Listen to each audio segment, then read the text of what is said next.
Seattle's rain-soaked streets have seen their share of secrets, but none as chilling as the night Emily Carter vanished.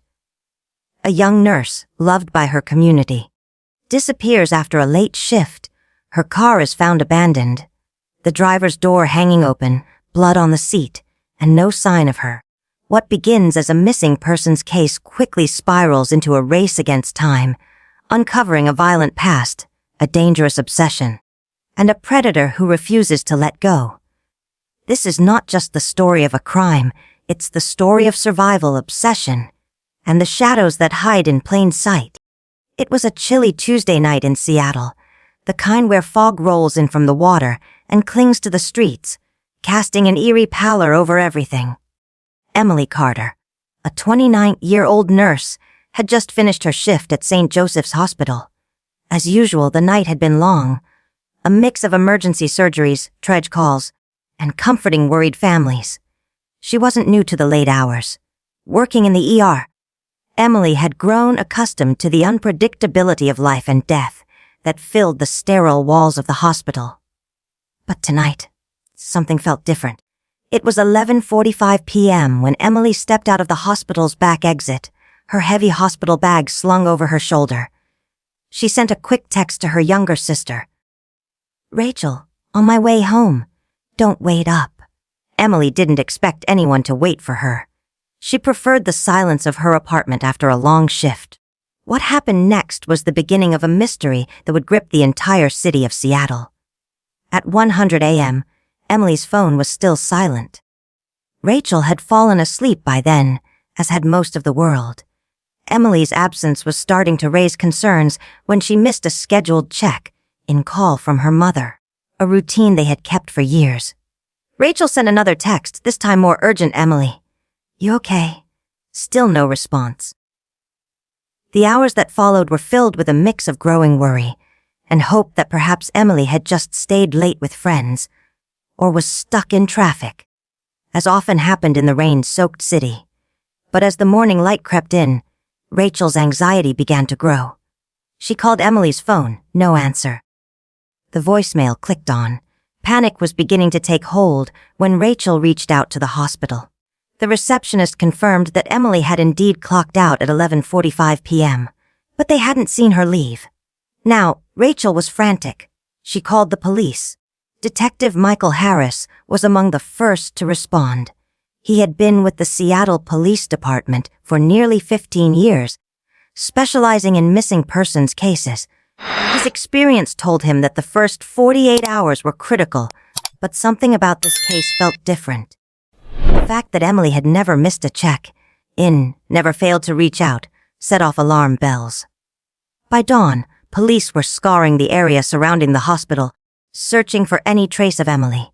Her car was found parked at a gas station about 2 miles away from St. Joseph's. It was an ordinary car, a 2012 Subaru. Nothing flashy, but the sight of it was enough to make Harris' heart skip. It had been left abandoned, the engine off, doors slightly ajar. There was blood. A small pool of crimson had pooled on the driver's seat, staining the upholstery. A faint smear led from the driver's side door to the ground, but there was no sign of struggle. No broken glass, nothing to indicate a violent confrontation. Just blood. Detective Harris stood by the vehicle, running his fingers through his hair in frustration. He had seen cases like this before. Missing persons that began as nothing more than a misunderstanding. But something about the blood in the car made his stomach churn. Was this a case of a woman abducted and left for dead? Or something far more sinister? Harris knew that the first step was to locate Emily. She was still out there, somewhere.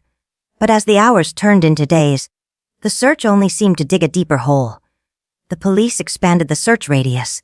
Every car, every corner, every alley was scrutinized. Yet there was still no sign of Emily.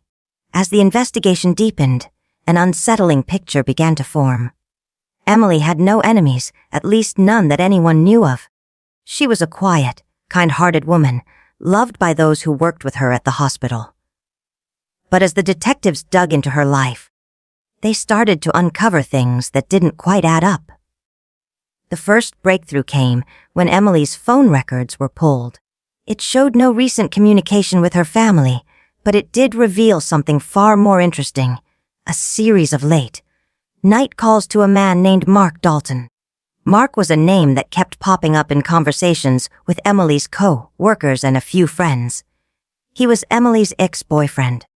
Their relationship had ended abruptly a year ago, and Emily had told friends that Mark hadn't taken it well.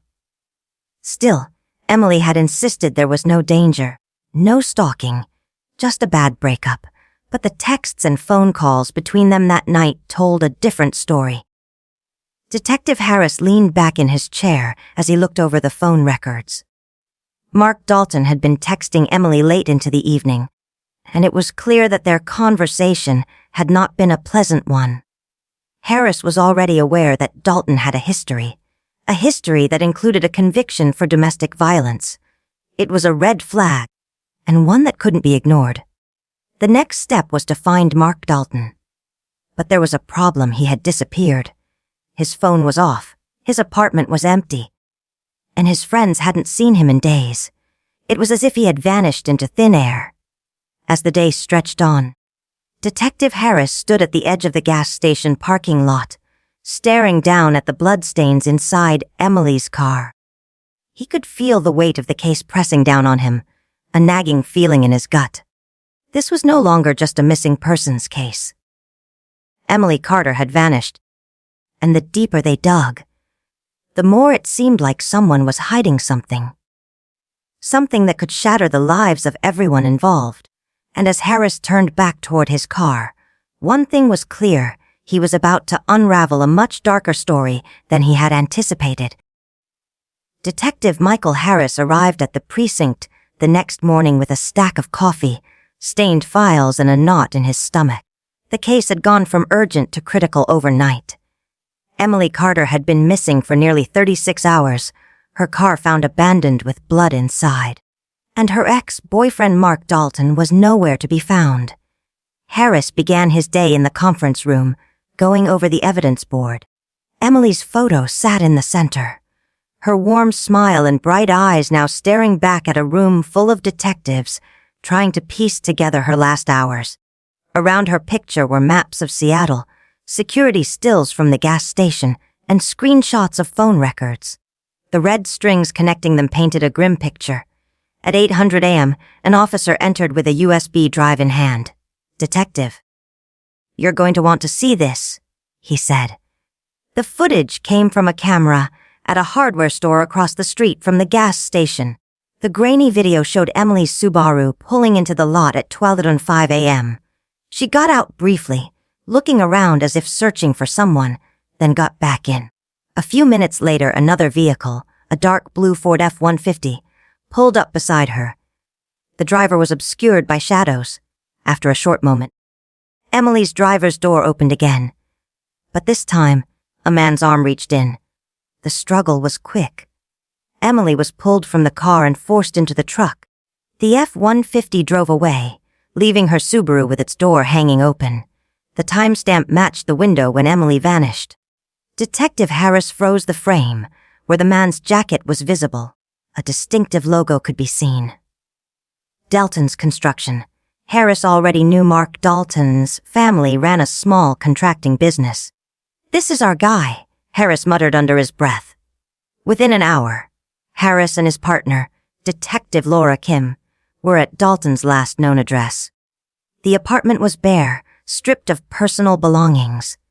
Neighbors claimed they hadn't seen him for at least 3 days, though one recalled hearing loud arguments late Sunday night. Harris took note of the smell, faint but unmistakable: bleach. Someone had cleaned recently, and not in a casual way. A warrant was quickly secured. Inside Dalton's apartment, police found a broken cell phone hidden in the kitchen trash, a pair of men's work boots with dark stains on the soles, and a set of car keys matching a Ford truck. The boots were sent to the crime lab for testing. While the forensic team worked, Harris and Kim dug deeper into Dalton's history. It wasn't pretty. Multiple restraining orders from past girlfriends, assault charges, some dropped due to lack of evidence, and 2 prior arrests for domestic violence. What chilled Harris most was a note found in Dalton's dresser drawer. A printed photo of Emily with the words, "You can't ignore me forever," scribbled across the bottom. That afternoon, Rachel Carter came into the precinct to give her statement. Her hands shook as she clutched a coffee cup she hadn't sipped from. "Emily never wanted to tell us too much about him," Rachel began. She said she didn't want to make him angry. When they broke up, she blocked his number. "I think she started talking to him again a few weeks ago. She wouldn't tell me why." When asked if Emily had seemed worried or scared lately, Rachel hesitated. She said she felt like she was being watched. "I thought she was just being paranoid." Her voice broke on the last word. Just as Harris was preparing to put out a statewide alert for Dalton, a call came in from a small diner off Interstate 90, about 70 miles east of Seattle. The waitress claimed a man matching Dalton's description had been there the night before, with a woman who looked like Emily. She seemed off. The waitress told police she wasn't talking, just staring at the table. He ordered for her, paid cash, left in a hurry when another customer stared too long. Security footage from the diner confirmed it. Emily was alive, at least as of 14 hours ago. This new lead shifted the investigation into overdrive. State Patrol was notified, roadblocks set up along major routes, and every officer was given Dalton's photo. Harris couldn't shake the clock ticking in his head. If Dalton was moving Emily further from Seattle, their chances of finding her alive dropped by the hour. In a late-night strategy meeting, Harris looked around at his team. "This isn't just about catching Dalton," he said. "This is about saving Emily before we're looking at a body recovery." The room was silent. Everyone understood what that meant. And then, just past midnight, a call came over the radio. "A blue Ford F-150 has been spotted abandoned near Snoqualmie Pass. Driver nowhere in sight." Harris grabbed his coat. Now? Snow was falling in heavy, wet flakes when Detective Harris's team arrived at the edge of Snoqualmie Pass. The blue Ford F-150 sat crooked in the snow, its engine cold, driver's door open, and tire tracks leading off toward a dense forest. The truck was registered to Mark Dalton. Inside, officers found a half-empty thermos of coffee, a pair of leather gloves, and in the passenger footwell, a scarf soaked in blood. The scene was tense. Search teams fanned out with flashlights cutting through the darkness, their breath visible in the frigid air. For hours, they trudged through snow and pine undergrowth until one officer spotted footprints. One set from heavy boots, the other lighter, likely Emily's. The tracks led to an old, abandoned hunting cabin. Harris and Kim approached the cabin quietly. The door was unlocked, creaking as Harris pushed it open. Inside, a fire still smoldered in the stone hearth, filling the air with a damp, smoky smell. Emily was there, tied to a chair but alive. Her eyes widened in panic until she recognized Harris. "It's okay, Emily. You're safe now," Harris whispered as Kim began untying her. A noise came from the back room, a floorboard groaning under someone's weight. Harris drew his weapon. Seconds later, Mark Dalton emerged, holding a hunting knife. His face was pale, his eyes darting between the detectives and Emily. "Put the knife down, Mark," Harris ordered. For a tense moment, Dalton hesitated, his jaw tightening, before dropping the knife onto the cabin floor. Officers swarmed in, cuffing him. As he was led outside, Dalton muttered, "She was going to ruin my life. She left me no choice." In the weeks following the arrest, the case against Dalton built quickly. Forensic analysis confirmed the blood in Emily's car, and on the scarf matched her DNA. The work boots from Dalton's apartment tested positive for both her blood and fibers from the clothes she'd been wearing the night she vanished. Dalton's public defender tried to negotiate a plea deal, but prosecutors refused. The evidence was overwhelming, and the case had gained massive media attention. Domestic violence advocates called for a public trial to send a message about repeat offenders. The courtroom was packed when the trial began 6 months later. Emily took the stand on the second day, her voice trembling as she recounted the night of her abduction. "I stopped at the gas station to get something to drink. He pulled up next to me. I didn't think he'd do anything in public. But before I could react, he grabbed me." A Dalton's defense attorney tried to cast doubt, suggesting Emily had voluntarily gone with him to talk things out. The prosecutor countered with the diner footage, showing her silent and expressionless as Dalton ordered for her, along with the bindings found in the cabin. Forensic experts detailed the blood evidence. The jury listened to phone records proving Dalton had called Emily more than 30 times in the days leading up to her disappearance. Despite her blocking his number repeatedly, then came the surprise witness, Dalton's former co-worker, who testified that Dalton had asked him weeks earlier about quiet places in the mountains where no one would find someone. The defense visibly crumbled. After only 4 hours of deliberation, the jury returned. Dalton stood as the foreman read the verdict, guilty on all counts: kidnapping, assault, and attempted murder. Emily wept quietly in her seat. Dalton stared ahead, expressionless, as the judge sentenced him to life without the possibility of parole. News outlets across Washington covered the case for days. Commentators praised Emily's bravery for testifying and highlighted systemic failures that allowed Dalton, with a history of violence, to remain free long enough to strike again. For Harris, the case was bittersweet. Emily was alive, but the ordeal had left deep emotional scars. Still, he knew it could have ended much worse. As he left the courthouse that night, Harris lit a cigarette, looking out at the rain-soaked streets of Seattle. Another case closed, but the shadows of the city always promised another. The courthouse steps were crowded with reporters when Emily walked out, flanked by her sister Rachel and Detective Harris.